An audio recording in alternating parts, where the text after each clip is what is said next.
Good evening. I'm John Alger, president of James Madison University. Thank you for joining us tonight for the third program of our 2020 to 21 Madison Vision Series. These events help our campus community to focus on major issues of our time with leaders from many different walks of life. Like everything else, this year we've had to pivot to a virtual environment for these presentations. We were determined to continue to offer these opportunities to come together, however, because we know that these conversations are more critical than ever as we all face tremendous challenges in our personal and professional lives. While we look forward to returning to an in-person format as soon as possible, we greatly appreciate the technology that allows us to gather virtually with distinguished guests and with one another. Of course, one of the advantages of this virtual format is that we can include individuals from all over the country, and tonight's panel is a wonderful example. We have impressive JMU alumni all over the nation and the globe, 5 of whom are with us now to share stories of success and resilience. These individuals have excelled in different fields, but they all share in common a deep connection to JMU. I'm especially pleased that Dr. Brent Lewis, Associate Vice President of Diversity, Equity, and Inclusion in Student Affairs, will lead tonight's discussion. Dr. Lewis joined the university this academic year and has already had a tremendous impact on student engagement on issues of diversity, equity, and inclusion. Dr. Lewis will lead a moderated discussion, and then we will request that you, the audience, submit questions in the chat. Those questions will be asked by sophomore music education major and honors college student Xavier Williams. We very much appreciate all of you for joining us tonight, and I look forward to hearing from our terrific panelists. I will now turn things over to Dr. Lewis. Good evening, and thank you, President Alger, for that introduction. I am so excited to speak with our distinguished alumni and get some of the nuggets that you are going to share with our campus community and our students. I want to welcome everyone to our Madison Vision Series event tonight, sharing stories of success and triumph, Black alumni through the decades.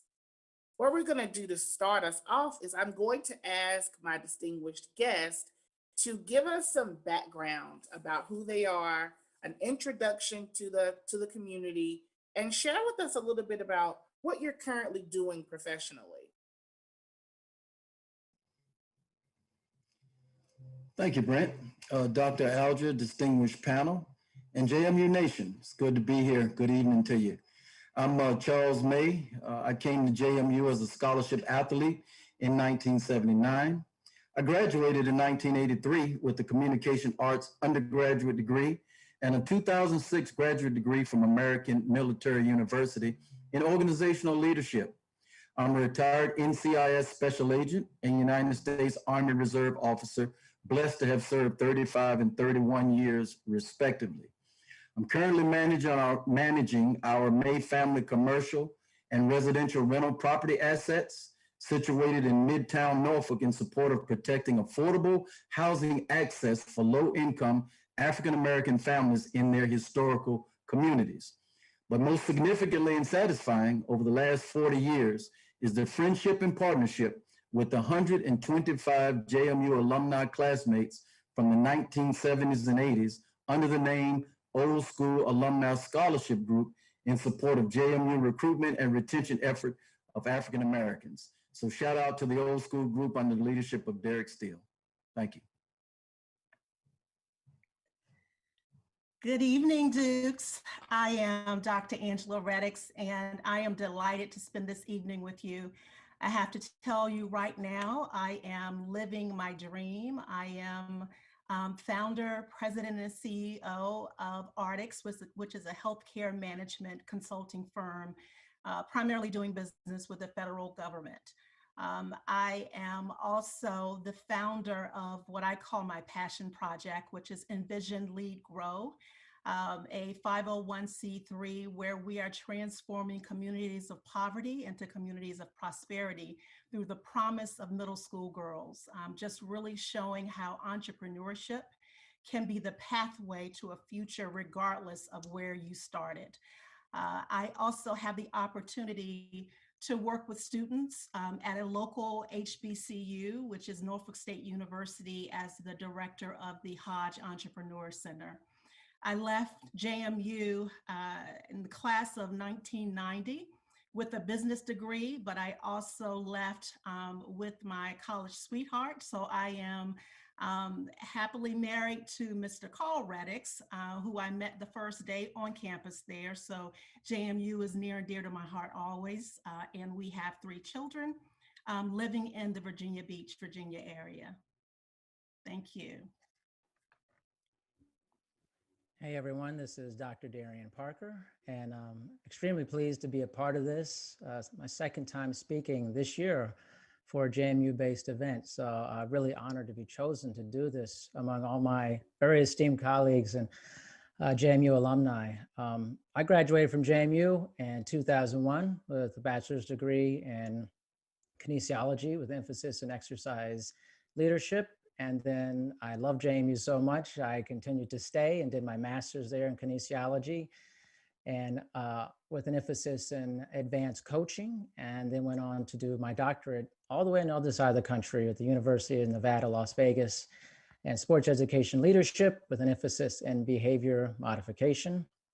I've been a personal trainer for 20 years this year, and I've recently started my own live virtual personal training service about 3 years ago, not knowing what was going to happen with the pandemic, but I thought it'd be a good trend we were seeing in that industry. So did that. I've also been a fitness executive for about 13 years. And after working for a very large corporation in that vein, decided to start my own company, Epic Leisure Management, with one of my really good friends, former supervisor of mine, where we do consulting and management for luxury health and wellness amenities. Thank you again for having me on here, and look forward to contributing and helping.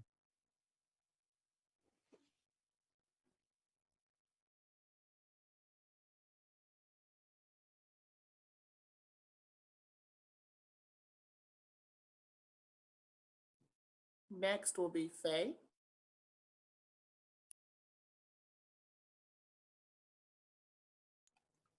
Thank you. I'm so happy to be here. My name is Faye Tate, and I hail from the Mile High city of Denver, Colorado. I graduated from James Madison University, get ready, in 1978. I'm a proud Duke, and I'm originally from DC, Dinwiddie County, outside of Petersburg, Virginia.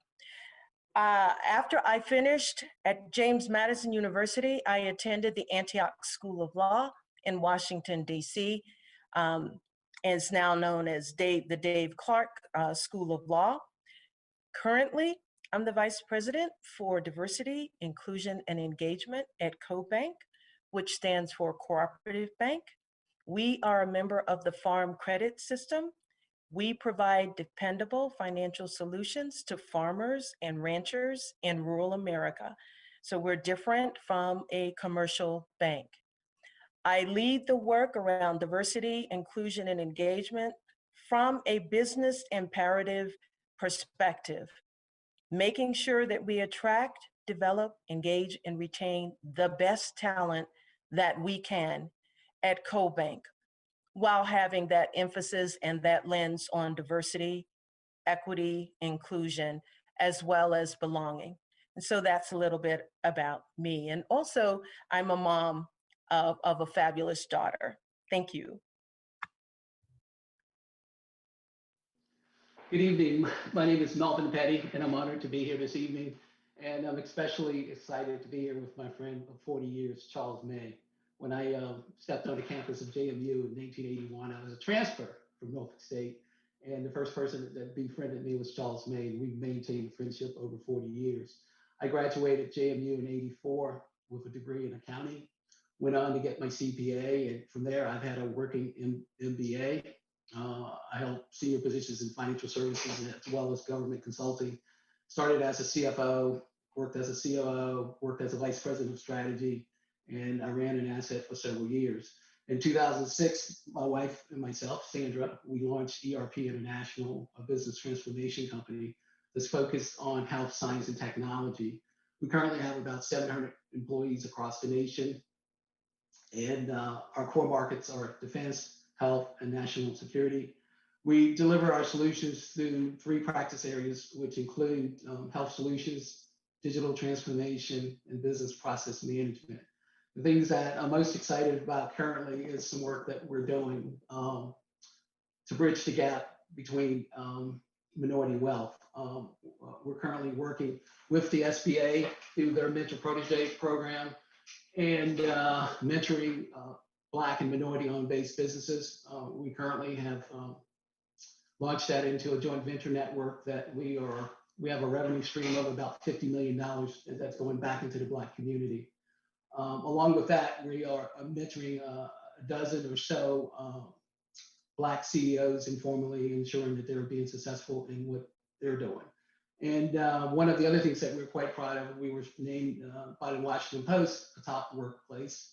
And we were also recognized as one of 36 Black-owned businesses in the US who exceeded $100 million in revenue. So I'm happy to be here, excited about the discussion, and hopefully I can contribute.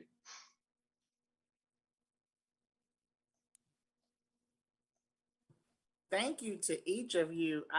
I'm over here jotting down notes. I'm so excited for this discussion.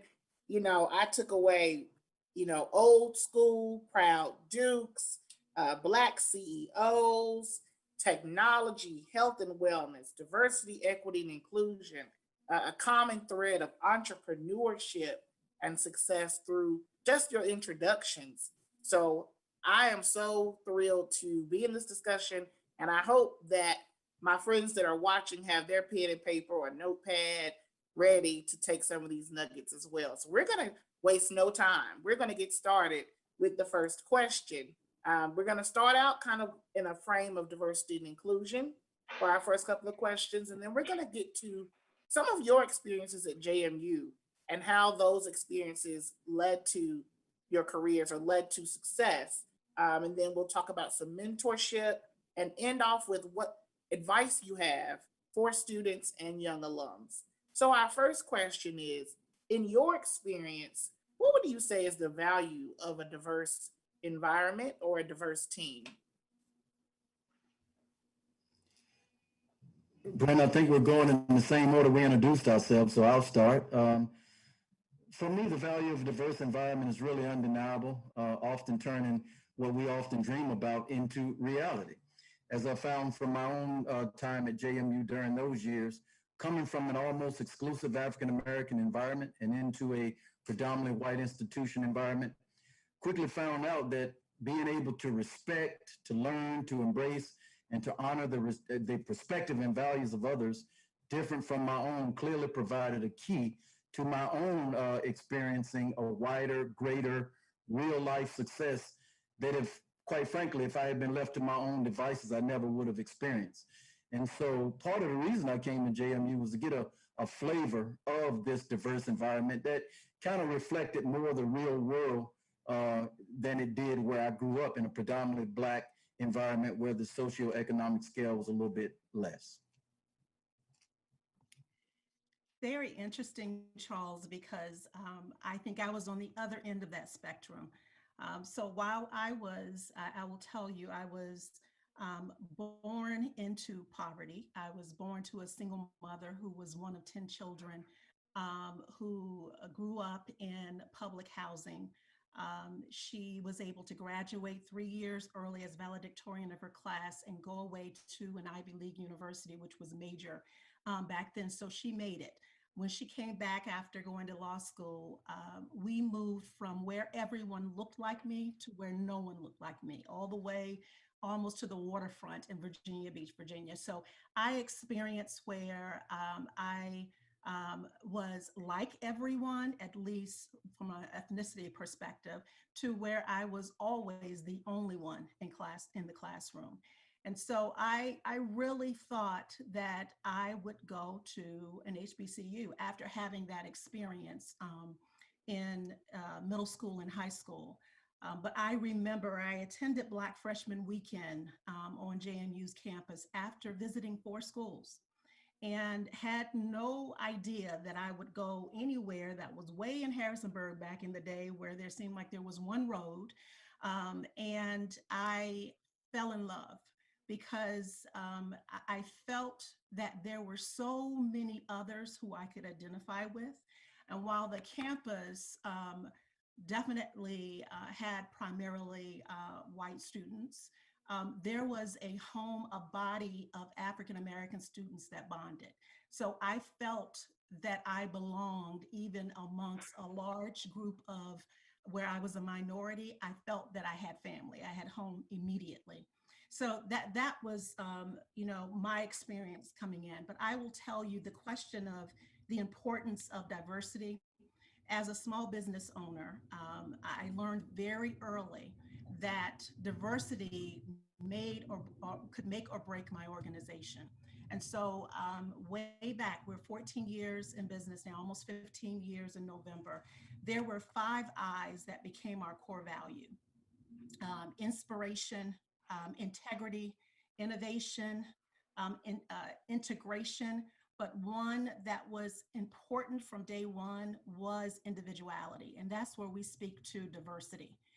We are sweeter. Our recipe is so much. When people say, how are you succeeding? How are you growing? Even during the time of recession. And now COVID was one of our best years, financially, honestly. It is because our secret sauce, the recipe is sweeter because we have a diverse population. And that means diversity from an ethnicity perspective, from a gender perspective, from a generational perspective. I'm proud to say we've had 4 generations in our workplace. So diversity is hugely important to my ability to see beyond what my lens and what my experience has been, and to be a stronger organization across the United States because we have a diverse workforce. Wow, that was awesome. I mean, coming out hard. I love it. It's really amazing. All the incredible experiences that people have. I think I'm probably going to add another different perspective. I grew up in a military family. All of my childhood and most of my early adulthood, my father served as an officer in the military for 28 and a half years. So I was basically in the military with my family all the way through JMU, my time there. And so I grew up partially in Europe, and the back half of my basically teens in the United States. So it was actually very hard for me to adjust coming back to America because I was so used to being in Europe. But when I got to JMU, it actually felt very similar to my high school that I went to in Virginia, because it was an incredibly diverse high school. And a quick thing, the high school I went to was actually Robert E. Lee High School in Springfield, Virginia, which is now amazingly John Lewis High School there. So really amazing that that's been done. And so when I got to JMU, I was kind of used to the diversity and the differences at the school. But I felt it was an incredibly informative time for me in diversity and equity. I spent a lot of time around a lot of different people. Like Charles, I was a scholarship athlete. I was on the track and field team. And so I was around just a variety of different people on a regular basis. And just learning how other people think, especially for me growing up in the military, I was always around people who did not look like me. And so I learned from a lot of different cultures and different perspectives of how people thought and different customs and traditions. And that gave me a really good idea of how different people think, and to honor the different customs and ideas that people have and see them as valuable versus that they're just different from me and I don't understand. I tried to seek and understand people. It's really important. So in my professional life, I feel like when I was running clubs and hiring lots of people and my own business, I wanted to make sure that I had a lot of different thoughts and ideas and people who came from different backgrounds so that we all can learn from each other. And also to show other people, it's important to be around people who both look like you and don't look like you. And those different mindsets and thoughts, you may disagree on things, but it's important to be civil and respectful and just to learn from each other. And so my whole life has been about that, I feel like, and have tried to honor that throughout the course of my lifetime.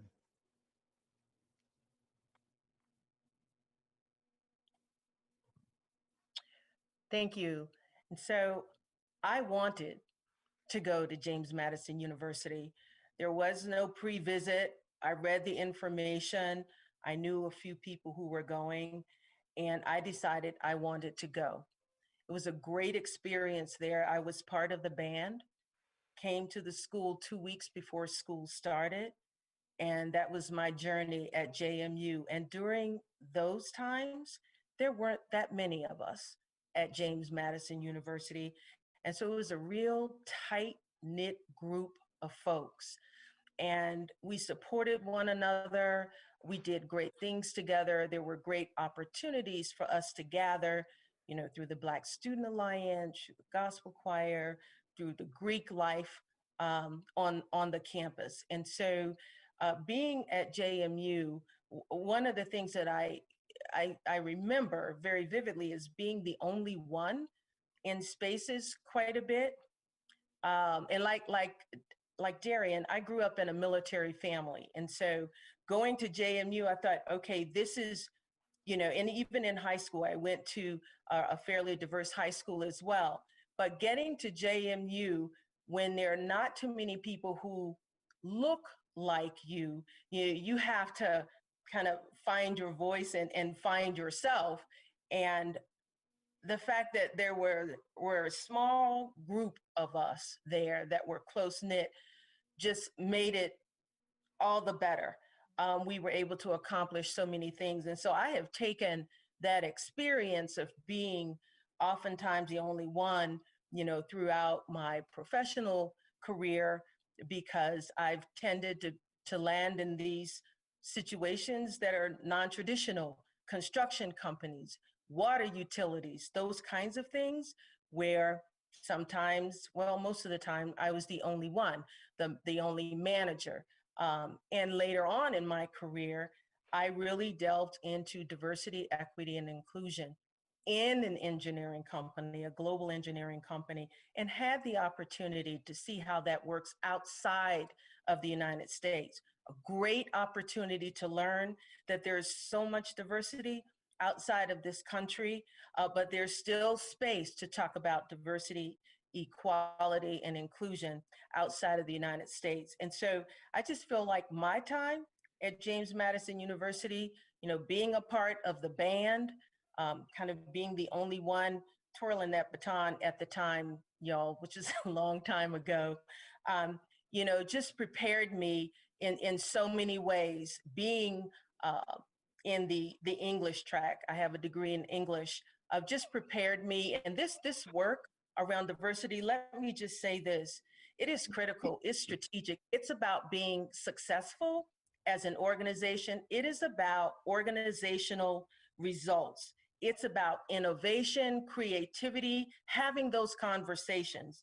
And if any business wants to be successful and lead and not lag, then they're going to focus on diversity, equity, and inclusion. Thank you.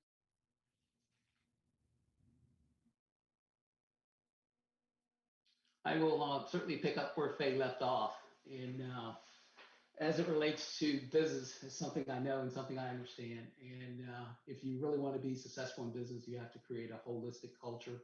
And diversity provides the pathway for that. It creates an environment where everyone can contribute.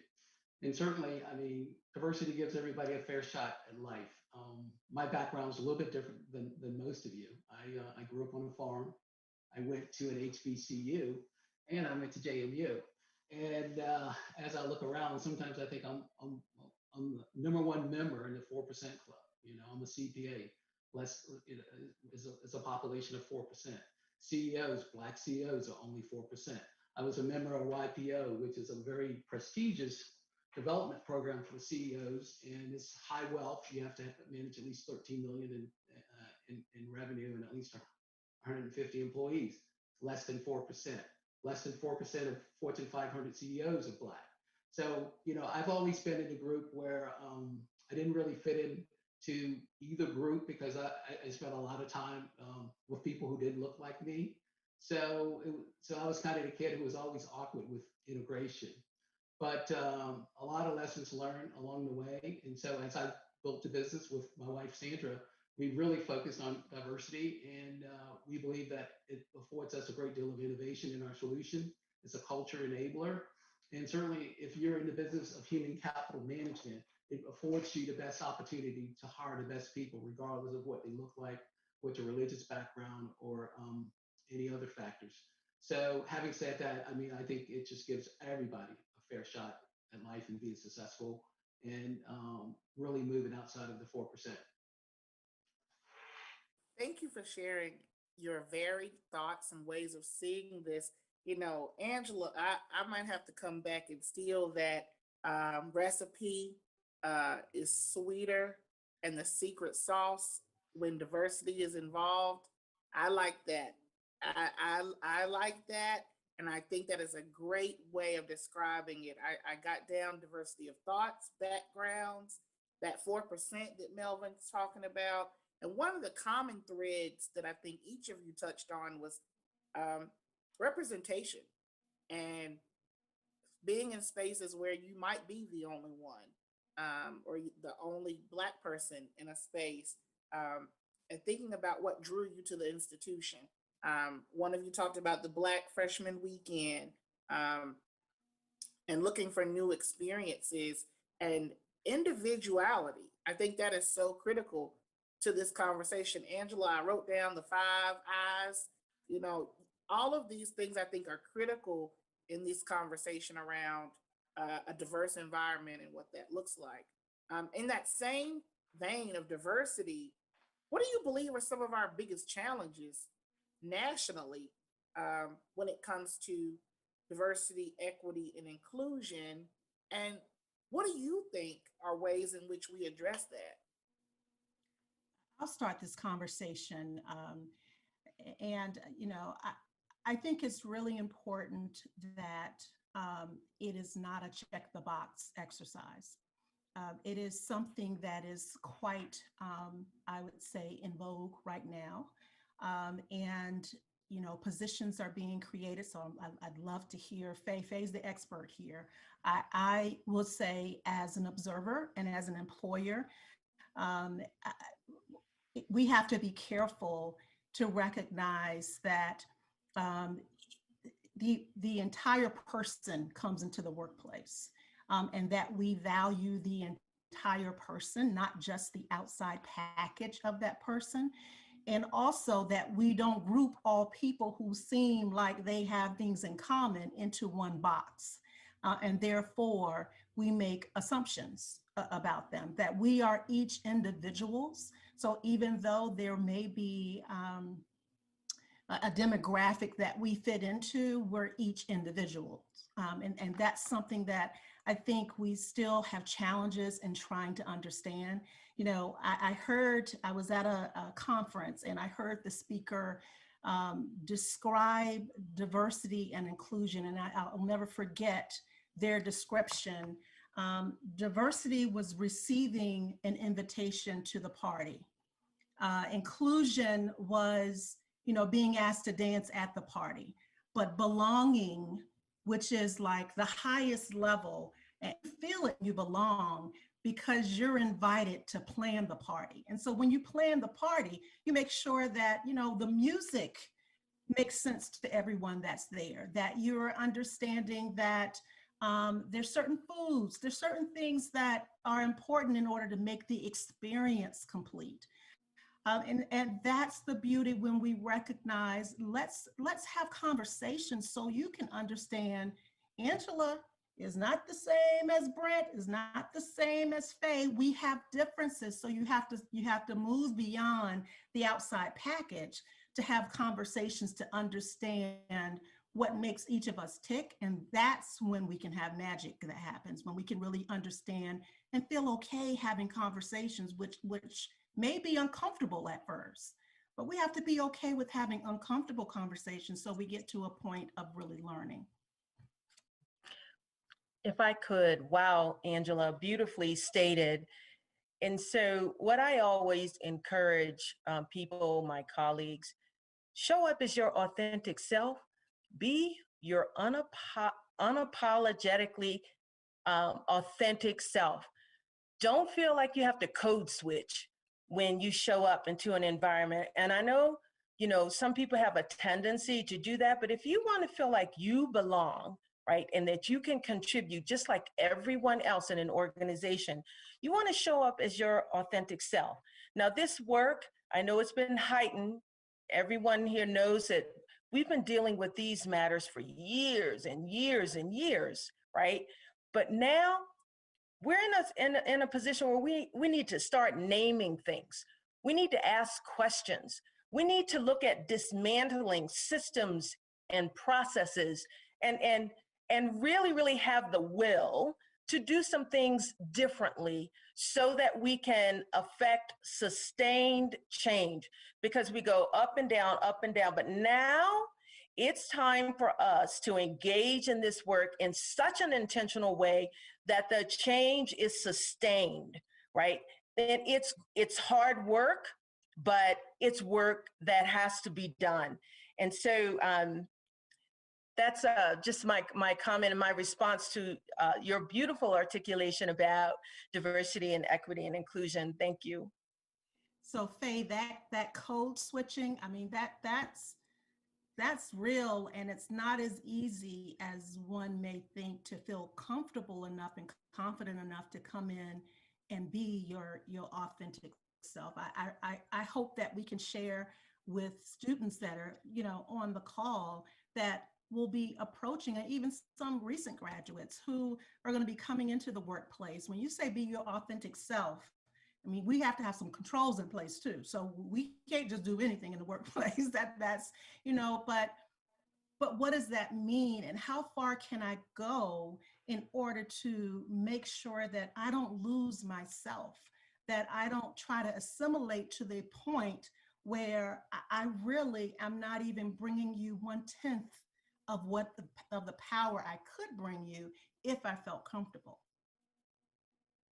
Over the last year, it's been extremely difficult for folks in the workforce to be their authentic self with all the challenges. It's a hurricane every day. I will take a different perspective on what I think the biggest challenge is, and I think all challenges begin with leadership. I think leaders have to recognize the inequalities in our societies, call them for what they are. And I think they have to recognize, whether intentionally or unintentionally, that everyone don't have a fair shake in their organizations. I think they have to set diversity policies. I think they have to activate those policies. I think they have to champion those policies. I think they have to monitor those policies. And a dear friend of mine told me once, whatever you incentivize, you get more of. So I think as it relates to organizations in corporate America, we got to wrap incentives around our diversity policies. Hey, Melvin, I'm going to piggyback on that a little bit. Great points. I tell you, I enjoyed listening to both Angela and Faye, and totally agree. And so I'm going to take a more simplistic approach from my law enforcement lens and my military background, and maybe as a community leader. And while it's never simple, I think from my experiences and what I've seen, when you talk about the biggest challenges, we still have to work very, very hard at reducing the fear and illuminating inherent biases that still remain a challenge. And the only way, in my opinion, that we can address that, or one of the more effective ways, is simply by reinforcing, and like Melvin says, rewarding the individual and collective effort surrounding whatever those best diversity practices might be, while continuing to prioritize and enforce the awareness and diversity training itself. So fairly simplistic, but when you talk about the biggest challenges, I mean, look around, it's fear. I mean, it's a lot of fear out there. There's a lot of inherent biases that have to be addressed with renewed vigor in working to provide the awareness training that's necessary and the diversity training that's necessary. Yeah, I want to pick up on that as well. Thanks for that, Charles. And speaking of law enforcement, I think it was interesting throughout this year. One of the big challenges, not just nationally, is creating a community swell for those things, different communities, and especially in such different areas all across the country. I've lived in almost every part of the United States, and every part has very different challenges and very similar challenges. I think community involvement is really important. I know I live in a tiny town in Washington State. I'm very far away from JMU right now, 5,000 people on the Canadian border. And in that community, what was interesting is they hired a Black police chief recently. And one of the first things I did is I met with the Black police chief and I said, we need to do something. We need to form a committee. We need to create more awareness, education, and we need to be forces in this community to create change. And that's what we did. We started that immediately, and there's different programs and things we're doing. And then we partnered with another organization in our community, Birch Bay Blaine Thrives, in order to teach equity education to not only people in our community, but Indigenous people, Caucasian folks, Spanish individuals, everyone, and to really focus on how can we get together and create a more harmonious community just in this community. And the national thing is a huge thing. But sometimes I think it starts with a seed on a very small level and growing that seed and then spreading that out to different parts, different regions of where you're at. And as any place that I've ever lived in the United States, I've tried to do those things. And as Melvin was saying, with leadership is incredibly important. I've always looked at myself as whenever I enter a community and go somewhere, I want to be a great example of what can happen if you really stick your neck out there, do great things, push yourself, and represent for what we're doing here. I think there's an incredible amount of Black leadership in this country. I feel a responsibility to be a part of that wherever I land, wherever I live. I have the military gene. I swear I live a lot of places all the time. I just like moving.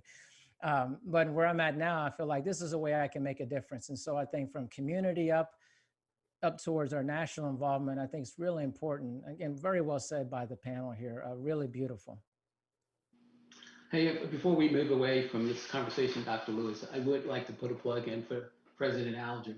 I just want to recognize him for what he's doing at JMU to make a difference. And I know that he's working very closely with the old school group to engage their network, their resources, to make sure that the students at JMU who may feel isolated have a mentor, have a connection to folks that look like them. So I do want to salute him for the work that he's doing. Hey, Malcolm, I have to second that, Melvin. I mean, just very, very well stated, and not just on behalf of the old school group, but on behalf of all folks there at JMU.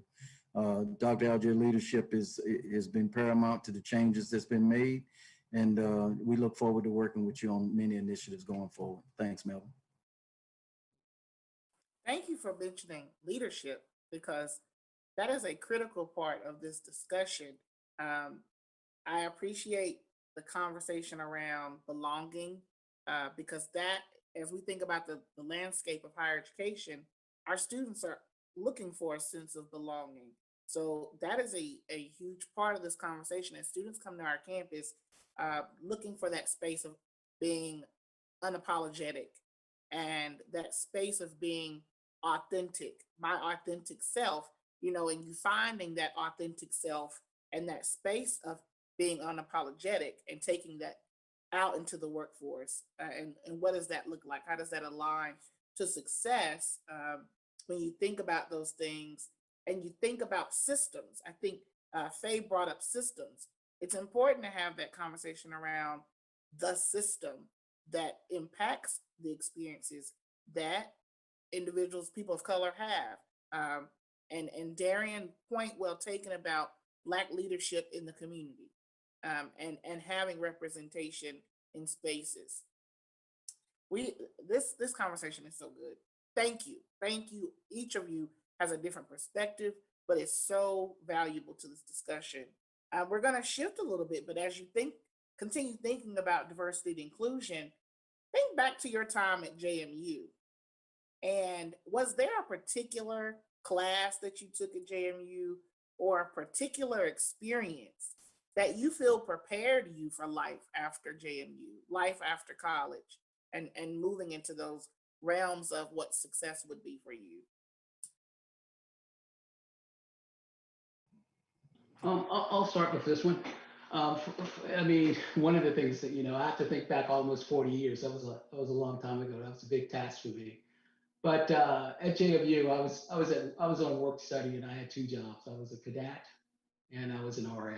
And there's some skills that evolved from that: leadership and conflict management. And I think they helped me as I moved through my career. And there are a few other folks who was in my peer group as an RA. Ken Barty, who's very supportive of JMU, built a very successful business. Greg Williams, who built a very successful business, and the late John Knox Sr., who was on staff there at JMU and was very involved in the community. So I think that there are some kernels there that you want to pay attention to as far as development is concerned. The other thing is I was an accounting major at JMU, and all things are connected to money. So I think being an accountant allowed me some opportunities that may not have come my way had I not been an accountant. So, it always allowed me to be in the room. And as a part of being in the room, there's a knowledge transfer. So I think I would encourage the students to take accounting classes as electives. I was on the business school board for a few years, and I know that they have a wonderful capstone class, and I would encourage you to take that. That will certainly position you for entrepreneurship. So I think those were some of my takeaways from JMU, and I think they've carried me forward.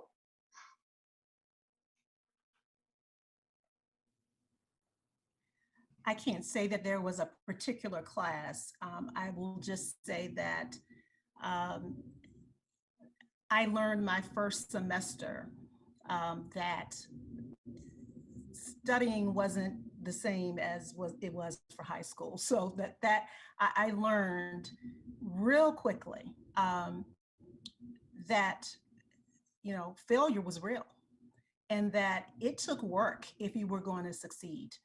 And the things that I was doing in the past, what got me there wasn't going to get me where I needed to go in the future.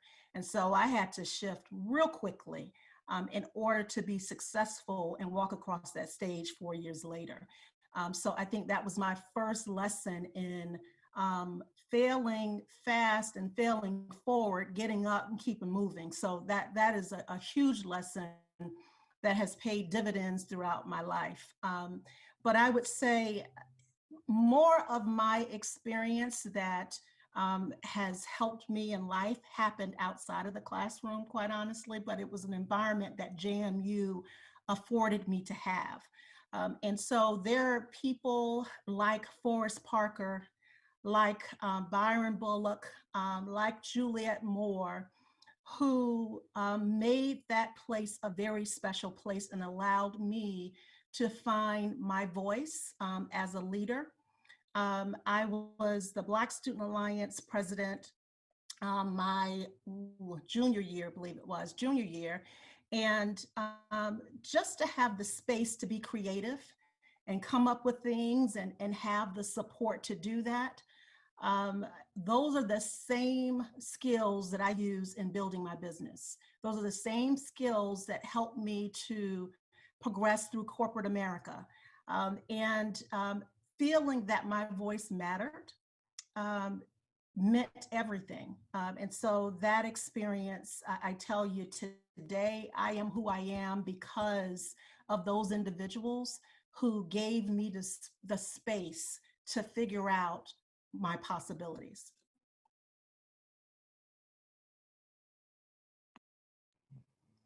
Angela, I'll follow you, or I'll try to. And Brent, hey, thanks very much for the question, man. I tell you what, I'm gonna keep it real here because this is a question that kind of chokes me up a little bit, but I'm gonna get through it. So thank God for the blessing of mentorship. when I think about the mentorship and things that made a difference in my life, especially where I came from and the attitude that I had coming to JMU, I got to single out Coach Chalice McMillan, the late Coach Chalice McMillan, Doctors Eileen and Dick Nelson, who chose to love and mentor a very, very difficult, misinformed, narrow-minded kid, African-American type, punk kid rather, and instead of just stereotypically dismissing me as another misplaced, malcontented athlete, undeserving of that whole JMU experience, I can tell you that key mentorship at that key time by those very diverse people, along with my family, contributed greatly to anything positive that I might claim to be today. And it extended far beyond JMU. I mean, let's face it, as an inner city African-American kid, you don't really come with a lot of references, at least references that matter. So 4 years later, I'm still that kid from that place that, you know, even if I wanted to go back and try to dig out references that might help me to springboard myself forward, I'm not so sure how far they would get. But when you got people like Doctors Nelson and Coach McMillan, my family and others, and they just make all the difference in the world. I mean, to get you through that door, to validate you in just the 4 years that they knew you, transforming you from who you were to who you say you wanted to be and ultimately became, is just something that just, I tear up sometimes just thinking about it because of the impact that they had. But then I would be remiss if I didn't talk about Melvin, the old school, Malcolm Taylor, Derek Steele, Angela Russell, and it's just too many to name. But when you talk about being a predominantly white institution where at the time we went through, only about 200 of 8,500 students were African American. So just like Angela said previously, we had to find our own space. We had to create our own culture. And, you know, despite what many people think, there's a lot of diversity amongst African Americans. We're all not created the same, and we all are not the same. And so to have 200 of these very diverse African Americans come together as family and remain family for 40 years, and then after that 40 years, climb the ladder of success in their individual and chosen fields, but then choose to come back to the same institution that some would say, oh, you haven't moved fast enough, you haven't done a lot. But for those people that are saying those things, I would challenge you to become informed regarding what exactly the university is doing. And if there are pockets or places where you don't think they're doing enough, then instead of being part of the ones that always talking, be about action. Go ahead and get yourself involved and attach yourself to the problem and try to turn that problem around and make it better. So, you know, in addition to mentorship, the friendships, the family, again, I just want to commend JMU for the effort they continue to make. Nobody said it was perfect. I'm not sure you can find it perfect anywhere, but they're open. They're open to things like this. We're on the screen talking about it. We're allowed to integrate and engage in all things JMU as an outsider.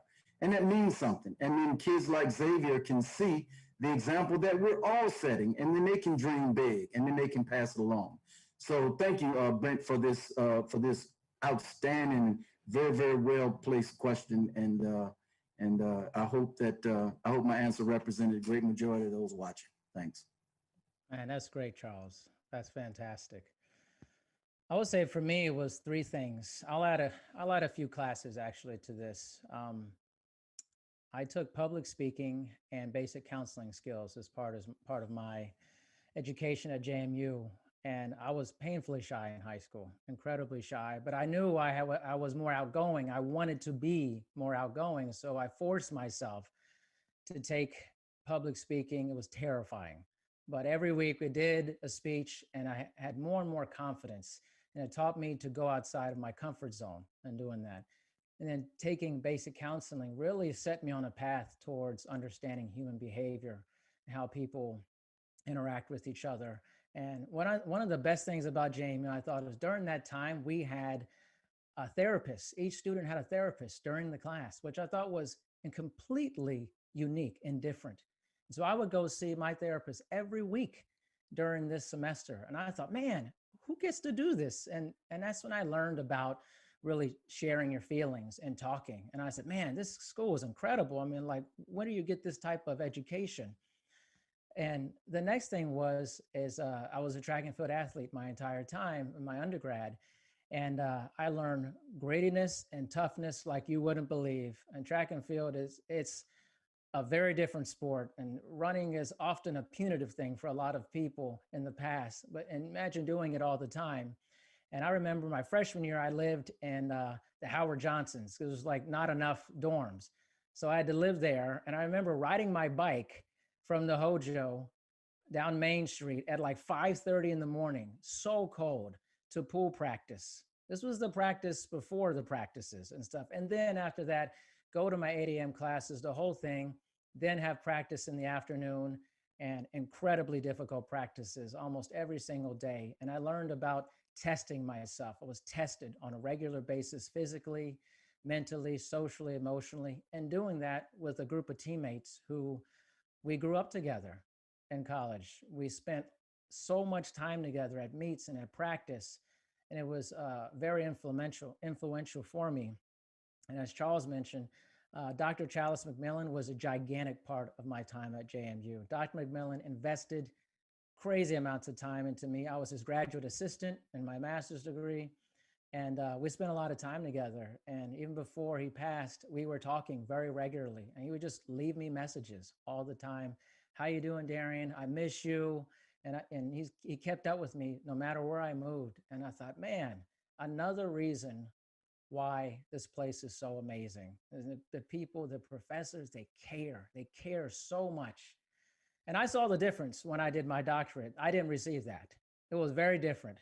JMU is an incredibly exceptional place for that. And then lastly, I would say, as I finished my master's degree there, I got pretty close with Dr. Zeb Davenport, who was awesome. And I learned a lot about just going into the world after that. He mentored me. And so that mentorship element was key at every phase of my life at JMU. And so when I left, I felt very prepared because educationally, socially, emotionally, mentally, spiritually, I had received so much from that time. So whenever I'm asked to do anything, come back to university, speak, I always say yes, because it gave me so much. And so I'm just grateful to be among all of you guys and doing this. Thank you, Darian. And so I had an English professor at JMU who, other than my father, was just a huge inspiration to me.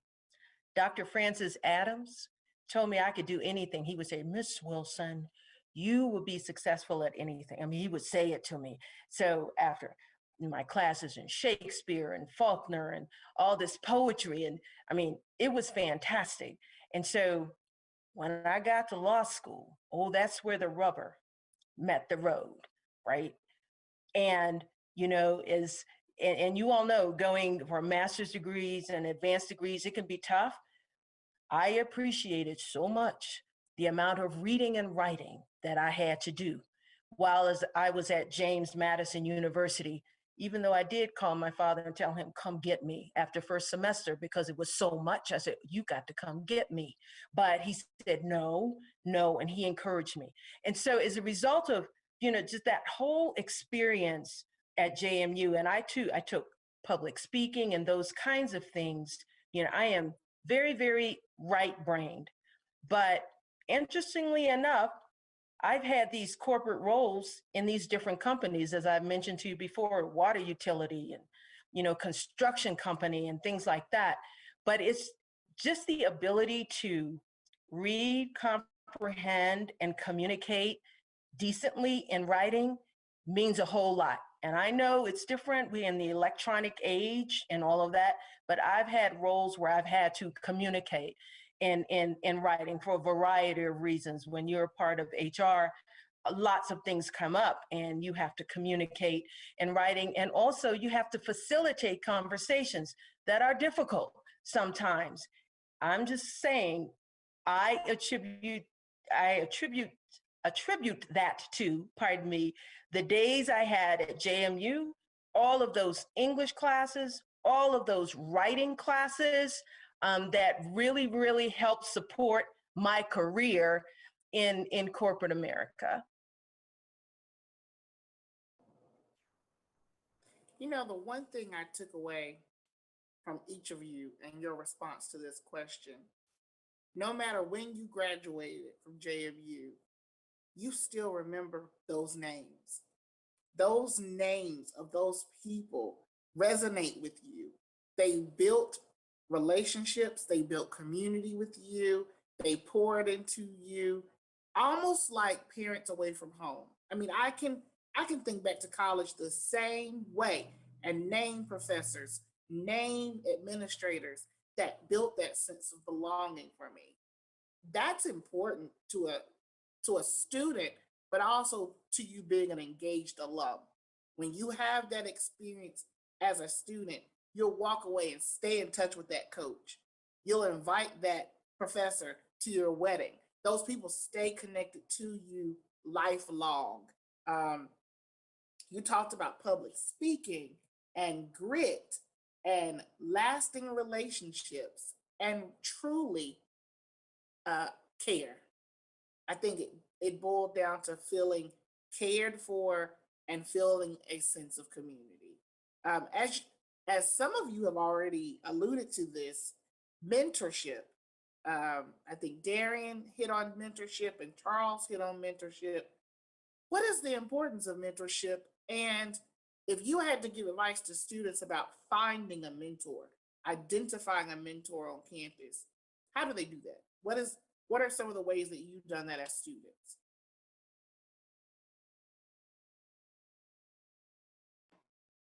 I'll speak first on this one here. I don't want to forget somebody. My track and field coach, Bill Walton, amazing individual, and I'll pick up with that as his mentorship for me as a young man, I think was incredibly important.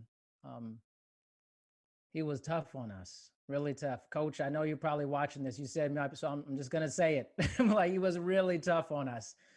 And I think we all needed that. He taught me accountability, and that mentorship of always being accountable, always showing up on time, always giving your best effort, leaving nothing on the table, I needed that. I had that growing up in the military, but you get your own ideas of things when you're really young and you're kind of brash and you have different thoughts. I needed to be reined in a little bit. And I think we had some difficult times together, but I needed those difficult times with him. And he set me straight. He was never afraid to set me straight and put me on a right path. And I always appreciated that about him and still do.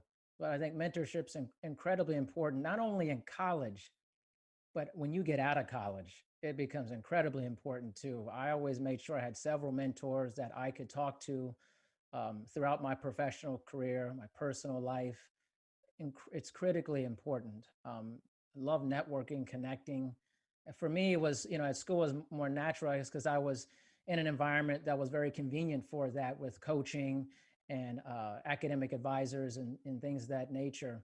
But I think being a part of different organizations are really important. Stretching yourself, trying to be in different parts of the university, not being just in one area. I know one thing for me is, like, as an athlete, it's easy to get sucked into being an athlete all the time when you're at school. And I really made an effort to meet people who are not athletes. And most of the people I lived with in school were not athletes. I did that on purpose because I wanted to have other people in my life that I could connect with, that I could be friendly with. And some of my best friends at JMU are still like mentors to me, and we still talk. So I think in college, it's interesting. It can be more of a relationships of convenience. There's such a large population that becomes a little bit harder as you get older and you get out of college. So for any of the students, I think, develop that early on as much as possible and continue to nurture those mentorship relationships as you go along. And hopefully over time, as you're utilizing the different opportunities we have in the digital age, don't forget that you still need to talk to people, actually, not just text people, not just send messages. I think sometimes that's a very difficult thing with this generation, is not spending the time one-on-one, talking to people, having those intimate conversations is critically important. So reach out to as many people as possible, find people that you feel have your best interest, and again, nurture those things. It's not a one-way relationship. It needs to be nurtured regularly over time. I would say ladies first. Go ahead. Sorry. Okay. So two most valuable assets, time and relationships. With those two things, you can conquer almost anything. And so that's important when you're thinking about mentoring or the mentorship relationship, because you have to understand that you're asking someone to invest time into you. So as a student, I would start really early thinking about your life as a business. I always say the most important role that you'll have is being the CEO of YOU. So it is your responsibility to know yourself. Only once you know yourself can you really attract the right people into your life. So just a couple of tips, and something that I do annually is I do a personal SWOT. And so I really identify and take inventory of my strengths, of my weaknesses, what are the opportunities and what are the threats. Once I have my list, because I know myself and I'm learning about myself, and I do that annually because I change from year to year. I'm not the girl I was at JMU. There are parts of me that those who know me will say, yes, that's still Angie. The ones who knew me from JMU, they call me Angie. Everybody else calls me Angela. But the bottom line is there's a theme, but hopefully we're growing every year. So some of our strengths, some of our weaknesses may become strengths. But it's so important to know yourself. I often, tell people that it's really important to take their different personality tests, but I'm in love with the Enneagram, and you can get that right on the internet for free. But the Enneagram to understand where I fall in these 9 personality types. And that shifts from year to year, quite honestly.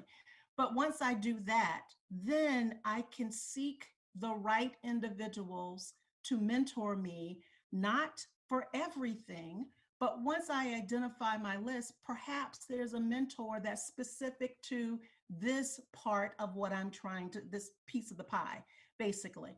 And so just be very intentional about who you want to attract to be your mentor. And then it's the ask. How are you going to ask? You have something that we didn't have back in the day, LinkedIn, social media. So you can contact and learn about people before you just reach out to them. I get emails quite often to mentor, and I love mentoring.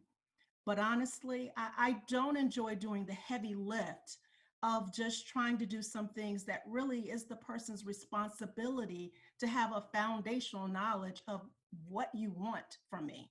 And so I would say be very specific with your ask and make sure your expectations are clear and that there's agreement between you and the mentor, because there's the happy path, but it can turn ugly real quickly if there's not an understanding of what you're expecting to get out of it. So just go into it with a plan, go into it with a specific ask, go into it with a timeline, because perhaps the formal mentoring relationship won't be longer than a year. But of course, if things, you connect, then you'll have an informal relationship much longer than that. But it all starts with clear expectations up front. And that means understanding what your needs are. And you can't do that if you don't know yourself. Very well said, Dr. Riddick. I'll take a different perspective. I'm certainly a product of mentorship, but my mentors found me. I didn't find them. and oftentimes they were family members, they were uncles, and they evolved into the coaches and faculty and certainly in a professional setting. So I would encourage you to be multifaceted, have mentee mentors as you possibly can allow in your schedule. Mentors help you see your blind spot, certainly accountability. One of the things that I typically do with my proteges is check in with them. Sometimes it's structured, sometimes it's unstructured, but there's a lot of different types of mentorships and they're evolving. And I would encourage you to choose mentors that you interact with, people that are 10 to 12 steps ahead of you. If you're a freshman, look out for a senior, someone who's got the head on their shoulders, properly moving in the right direction. You admire them, you like what they're doing, but it evolves. There's not perfect mentors. and all mentors, they play different roles in your life. So, I would encourage you to have many mentors, make time for your mentors, schedule time with your mentors, and always be on the lookout for another mentor because, mentorship does work. I'd like to chime in and just say you all have really covered, the importance of mentorship.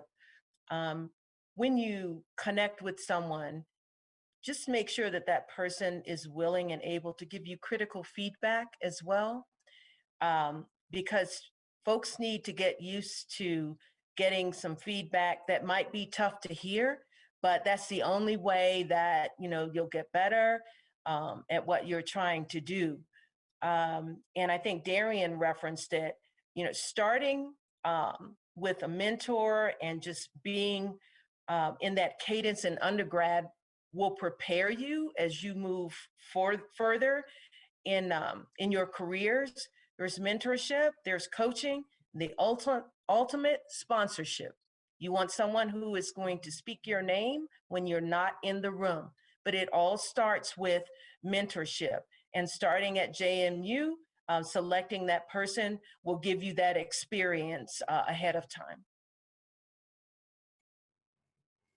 Well, I tell you what, Melvin, I think you must have been listening to me or still in my notes, because I'm not sure I can add much to what you said about mentorship, because I absolutely agree with that. Hey, Brent, mentorship is one of the key pillars of our old school group and a key service that we look to provide there at JMU. For us, the mentorship experience to the student should look exactly as the student wants and needs it to look, as mentors are the service and the students are really the customers. We all know the customer's right, so in that, we like to think that finding good and effective mentorship is a team effort. It works both ways, from both the student or the young alum or whoever to the mentor. And in that team effort, it is incumbent upon faculty, staff, coaches, and even the peer students, when they hear these things, then they can better help guide, refer, recommend, and introduce these students or young alums to the right mentor. Additionally, students themselves can seek out people who they deem to be a good match for whatever the need might be at that particular moment. This, is kind of step one in getting the mentorship process started. So from the old school group to JMU, we look at it as a team approach. And that's kind of the approach that I take in conjunction with everything else that Melvin said. So thanks for the question. I'm not going to add a thing there. I think you all covered everything, and Faye even took us from mentorship to sponsorship. And that's really important and critical also in this conversation. When that mentorship relationship leaves the college environment and you go into the workforce, you need somebody to uplift your name. They need to know who you are in those spaces. So I will move to my last question for the panel before we open it up to Q&A with Xavier. My last question is, what advice do you have for our students and young alums? What key lessons and skills should they be honing in on?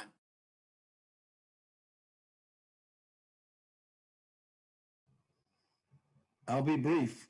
From my perspective, the advice that I would always give to young folks, whether they're alumni, proteges, junior officers, junior colleagues, aim high. Actively seek out good, positive role models. Research and study your areas of interest to become as informed as you can. Execute good common sense. Tighten up your own individual game as it pertains to making good first impressions, always knowing and feeling that you just never get a second chance to make that first impression. And then always be seeking ways to self-improve. So very general terms, because I know my colleagues will specify specifics. So have it. Hey, Chuck, I'll piggyback on you. I guess my perspective, and this is what I tell, most folks that I talk to, regardless of whether they're students or professionals, life is a journey. I mean, there's a lot of stops on the way. So when I came out of JMU, I wanted to be a CFO. I mean, that's what I wanted to do. That was a job for me. That was a career path. And along the way, you say, what do I need to do? What skills are required? And for each assignment, you try to pick up those skills along the way. Sometimes they were great assignments. Sometimes they were lousy assignments. But I basically said, what can I get out of this to get, to continue my journey on to being a CFO? Being a CPA was one of those things. So it took me a little time to get through it, but we got through it. So I mean, that's kind of the starter for me is to say pick a horizon of where you want to be with your career and your life, and try to accumulate the skills along the way. And then I would suggest that there's no substitute for hard work. I mean, when all things are equal, the person that works the hardest is going to prevail. And failure is a part of growth, and failure is a part of success. So as Chuck said, reach high. Don't be afraid to fall back, because even if you fall back, you're probably doing pretty well in life. And enjoy your experiences along the way. I mean, don't look and say, this person is doing so great and I'm still in this job, or this person's married and they've got their family. Every dog has his day. So stay in the presence, enjoy your experiences, and help everybody along the way. I mean, a lot of people have helped me. They pulled me up when things wasn't so great, and helping people feels good. So anytime you can help a colleague, a classmate, whatever it may be, family member, I encourage you to do it, because it makes you feel good.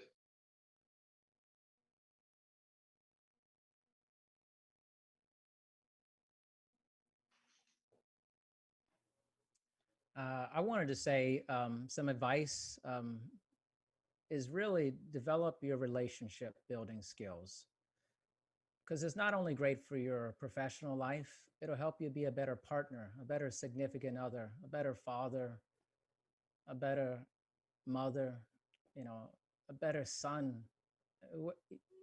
That is universal. If you can develop your communication skills, your ability to create meaningful relationships with other humans while you're really young, you're going to have a huge head start on so many other people. So relationship building, I have found, at least in what I do professionally, is paramount to success. Being able to talk to anybody, to have meaningful conversations. And that can be done in college. You could really learn those skills either through classes or regular interactions with other people who you're speaking with. So I will add that relationship building, I think, is a critical part to future success, and advice that I would give. Thanks, Darian. The communication aspect is just critical. It's just absolutely necessary. Being able to communicate clearly, also to listen. And also, I would encourage students to learn how to disagree respectfully. Learn how to have a conversation with someone who might be coming from a different place than you are. Try to exhibit empathy in your conversations, and just for people. You all know this. You will have challenges. Work hard to overcome them. And they will be present, but just work really hard to overcome them. Seek help if you need to. Seek that help, support, and assistance. And the other thing that I'd like to share is, develop your story.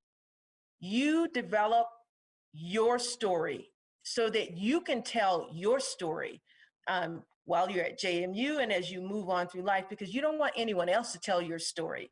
Develop your story and tell it, because if not, someone will try to tell it for you. And so that's what I'm going to encourage you all to think about. Thank you. Your story is just so powerful. I would say, 3 words as far as my advice, and that is to dream. Just don't stop dreaming and imagining what you can accomplish, and be okay with reimagining that later on, and it's okay. Plan. You have to plan. Can't just dream, stay dreaming. You have to plan, and then finally do. Move. And it won't be easy along the way. You're going to have up highs, you're going to have lows, but don't stop dreaming or imagining what the possibilities could be, then plan and then doing. There's the 4 agreements that I would just encourage you as students to just really, if I were to go back to my 21-year-old self entering corporate America, I wish that I knew about these 4 agreements then. But the first one is to be impeccable with your word. Your word is everything. Your reputation and your credibility is based on you doing what you're going to, saying what you're going to do, and then doing just that. The second one is don't take anything personally. To really be able to take self out so that you don't miss the lesson. And so don't take things so personally so that you can be open to understanding, as opposed to always feeling that you have to try to be understood, try to learn and understand in the moment. Don't make assumptions, ask questions. Don't just take the easy road, ask questions along the way, and always be your best, no matter what. Just leave your home to go to class, leave your home to go to your jobs when you are in the workforce, saying today is going to be my best day. That is, your challenge, to always bring your best self. So that would be my advice.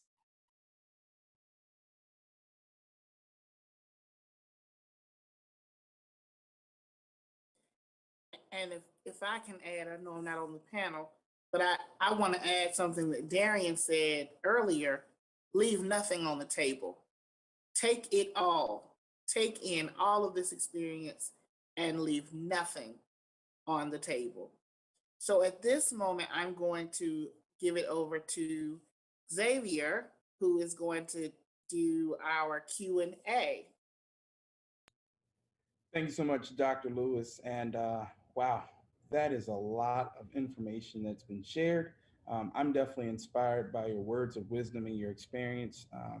And I know for the years to come that the words that you shared today truly have given me a little bit more fire to go out and make my own difference here at JMU.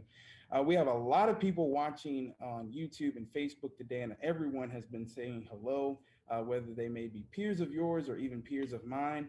I know a lot of the fellow Centennial scholars that I'm in that program with are watching today. So there definitely is the current student body watching and taking notes to what you are saying tonight. So thank you so much. Just one of the questions that came in through YouTube today comes from Jonathan, and he says, how do you suggest white students promote diversity at JMU when minorities make up such a small amount of students? African Americans especially make up 4 to 5% of the student body.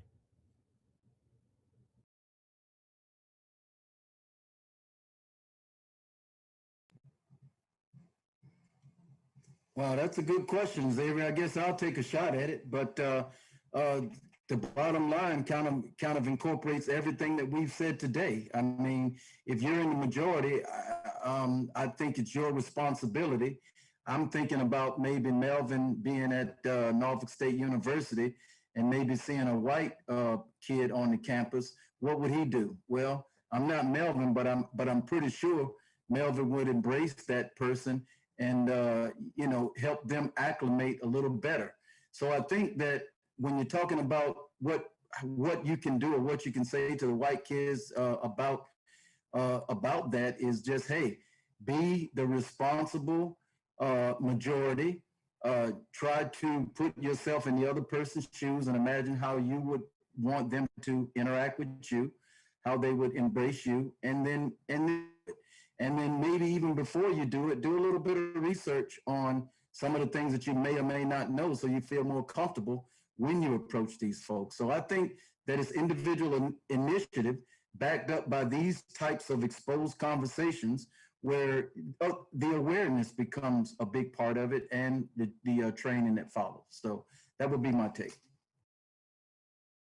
Yeah, and I'll piggyback that, Chuck. I mean, again, I believe all things start with leadership, even at a young age.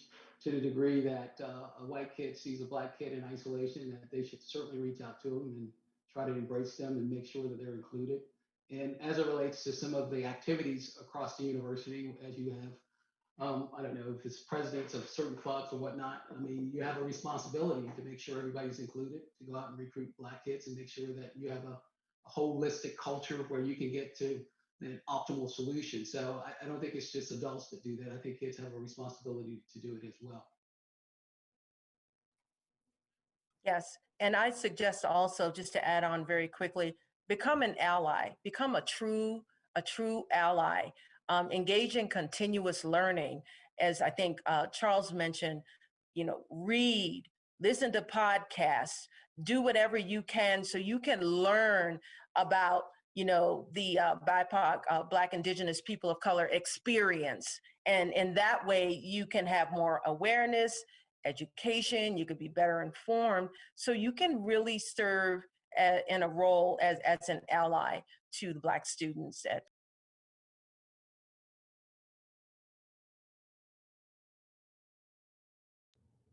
Great. Thank you all for that feedback. We have another question that came in. In your recent returns, so your personal experience to JMU, do you feel that diversity and inclusion has changed noticeably since your days when you were here?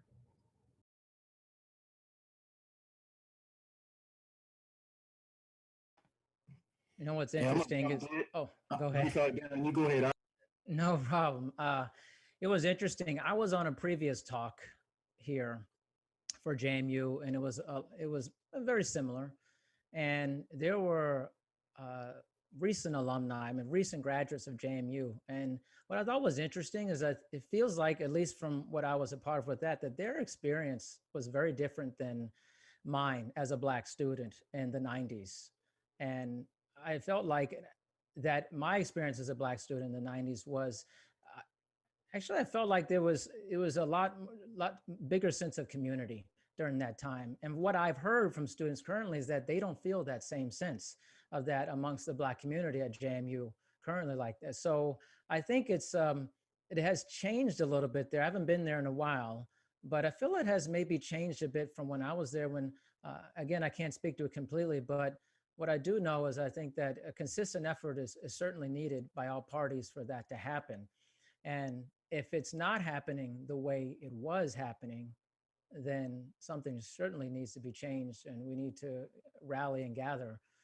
This is a great inflection point to do that. I truly believe that, especially, there's a wave that could be coming for us beyond this, after this time, the pandemic. And I think this is a great platform to begin those conversations and beyond that. So I'd just like to comment, oh yes, things have changed significantly at James Madison University since I was there. There was a very small group of us at JMU, and we were tight. But we had issues, we had concerns. We would come together and strategize. We took those concerns to Dr. Carrier at the time.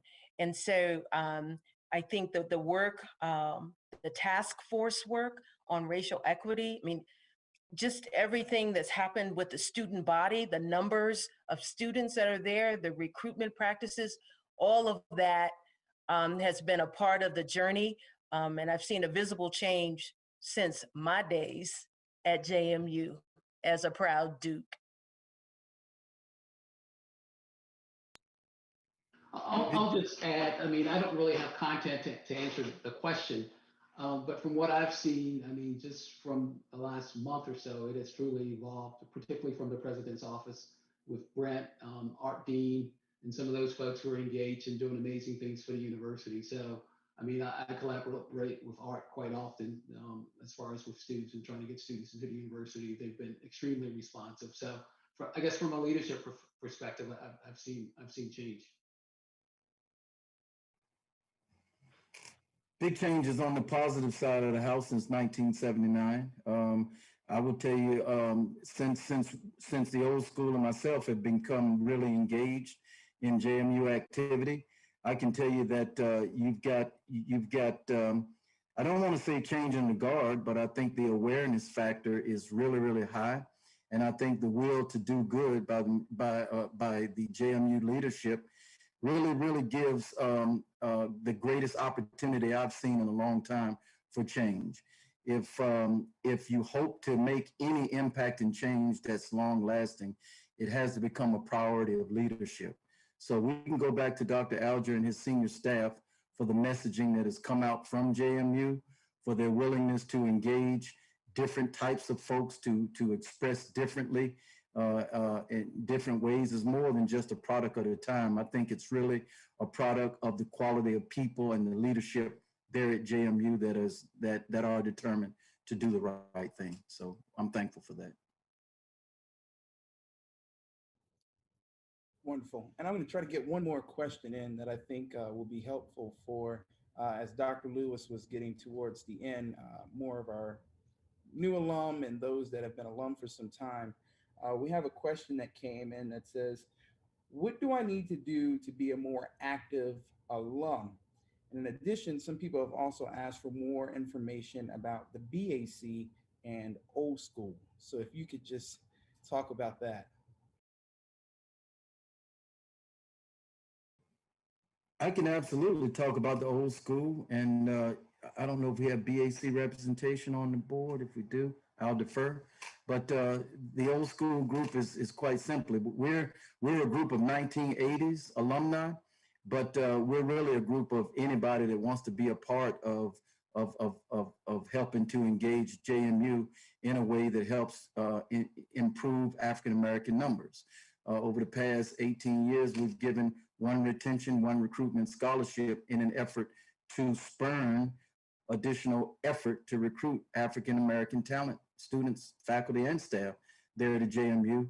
And more than just giving, we've become an integral mentorship piece to just more than students, and our engaged efforts with faculty and staff has also enlightened them to our 40-year perspective there at JMU. So I think the website is posted there somewhere. Please feel free to take a look. We welcome any members that are interested in that. We're looking for some increased capacity as the years move forward, where we can deliver additional scholarships, stipends, and hopefully job opportunities as we move forward. And it's just a great time. I think this whole national racial pandemic, the renewed interest there at JMU and the leadership support, and all of this external engagement from alums is really going to make a difference. And so that I don't get killed tomorrow, I want to shout out to the Alumni Association under the leadership of Carrie Combs. I think that group, and her in particular, really do a good job of leveraging the alumni to keep them engaged and informed on things, this being one of the priorities. And I'm pleased to see how that group, along with JMU, is really pushing the envelope forward as it relates to DEI. So I'll defer to anybody that might have some BAC background.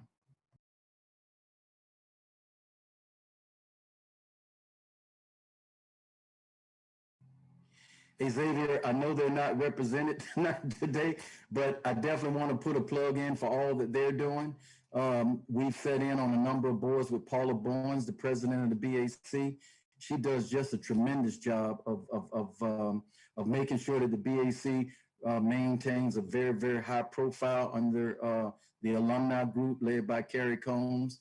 And they're one of the most engaged alumni affiliates on campus. And they do a great job of supporting our external efforts. We try to do a good job of supporting their internal efforts.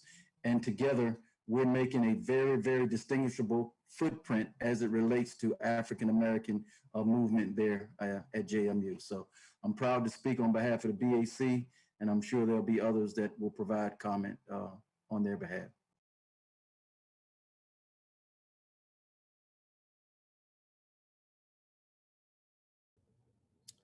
All righty then. Well, that was one of the last questions that we'll ask today, but I definitely want to wrap up by saying thank you so much, especially for the students that have been watching.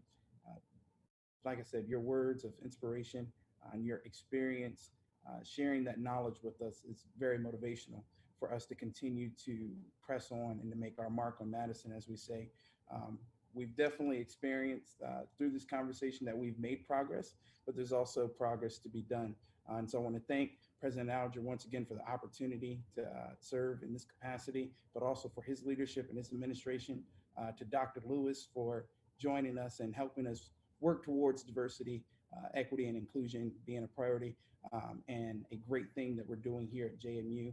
And you all talked about mentorship, and I really want to thank one of my mentors, Dr. Mike Davis, who has truly taken me under his wing since I joined here as a freshman. And so mentorship is important. And I would definitely say to all the alum out there, please try to come back and help us as Dukes. That way we can have, a moment to share our success story as well. Thank you all so much. And I will pass it over back to President Alger. Hey, Xavier, just one more thing, Dr. Alger, before you take over. Hey, I'd really like to extend a big up to Xavier. He represents your task force on the awareness and communications group that I'm on the leadership council for. And I tell you what, I don't know how old Xavier is, but he's taught me a lot of things in the short time that I've met him. So he's going to quickly become one of my mentors. So Xavier, all I can say, man, is just keep on doing great things, man. You're a definite bright spot, and you certainly inspire me, man. So thank you very much for being you. Thank you, Charles. Well said and well deserved. Xavier is definitely one of our stars, so keep an eye on him as he goes forward. Well, I want to thank all of you, Xavier, Dr. Lewis, and Charles, Angela, Darian, Faye, and Melvin. What a great program. I wish we had all night to listen to all of you, and you've really shown us not just the value of a JMU degree, but also, we talk all the time about being the change. And you all have talked about how you can actually do that in practice, right? You've kept it real. You've let us know that, yes, it's hard work, but there are skill sets that we can develop and issues that we need to pay attention to and learning about ourselves. So thank you all so much for all those great insights. We've talked tonight a fair amount about efforts with diversity, equity, and inclusion, and absolutely the university has a lot of work to be done in that area, but I do want to mention several efforts quickly that are being undertaken right now on campus, because there are opportunities for people to get involved. You've heard, for example, about the Presidential Task Force on Racial Equity that is now underway. We have a dozen different working groups as part of that task force. And of course, several of tonight's panelists serve on that group. But anybody and everybody in our community has opportunities to be involved. The task force is going to be gathering suggestions and feedback from all members of our community. And the website for this effort will be displayed at the end of the event. And if you don't catch it, you can find it on JMU's website. If you just type in Task Force on Racial Equity, you will get to it quite quickly. Second, just so people know, beginning this fall, we're going to be launching a major campus climate study that will help us to identify critical action points for the institution going forward. We're planning for that right now. It's a really significant undertaking that will involve all of us, and it will help us to identify those specific areas for improvement to becoming an even more open and inclusive campus. And finally, I think many of you know, last Friday, our Board of Visitors approved the renaming of 3 buildings on the historic Bluestone section of campus in honor of individuals who made a tremendous impact, right, on our university. I was so proud and excited to see that historic vote that named Gavin Hall, Darcus Johnson Hall, and Harper Allen Lee Hall. And these are names that shed light on the contributions, not just of those named individuals, all of whom are richly deserving of this honor, but also they represent our larger community and the different constituencies, faculty, staff, students, and alumni and community members that make up our university. And so I hope it's not just a symbolic moment, but a moment that signifies that there is real change underway and that the university continues to evolve and to be a learning institution. That is our mission, and that's what we do together. And I want to thank the Campus History Committee and everybody who's been a part of that process. So finally, I just want to say to all of you that I hope you'll leave tonight's event with renewed energy, purpose, and hope. We have a lot of challenges today in our society, right? We're still dealing with the COVID pandemic. We are still dealing with the pandemic of systemic racism and the challenges that that poses in our society. And yet, what I have found really comforting and reassuring about tonight is the hope and the fact that together with other people that real change is possible. And I hope all of you come away with that sense that there's a part for all of us to play as we go together as a university community. We need each other more than ever. I think we've all learned that. We will never take human relationships for granted again if we did. It's so important that we work together, that we take that time, as you all have said, to speak together, learn together, and move forward together. So thank you all so much for your time. Stay safe, everybody. Go Dukes, and have a great night. Thanks for being with us.